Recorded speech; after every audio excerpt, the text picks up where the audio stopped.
Hi everyone! So, for today's video guys, dahil wala kami magawa ng pamangkin ko guys, ayan, inaanya na ako na manguha kami ng makupa. Papakit pa yung pamangkin ko guys. Ayun guys, as you can see guys, sobrang init guys kasi tanghaling tapat. Ang dami ng bunga ng makupa namin guys. Oh. Kaya sinamin talaga ako.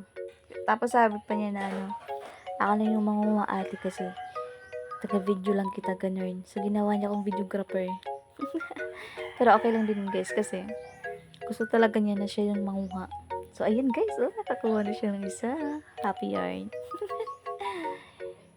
So, ayan guys, manguha pa siya ng ng another makupa. Naghahanap pa siya guys, oh. Diba? Kahit sobrang layo niya yan guys, naabot pa rin niya yung makupa talaga. Ayun. So, ayan guys, yung mga nakuha naming makupa guys. So, simpleng asin lang guys. Happy yarn. Yung mukha talaga ng pamangkin ko. Thank you for watching guys. See you on my next video.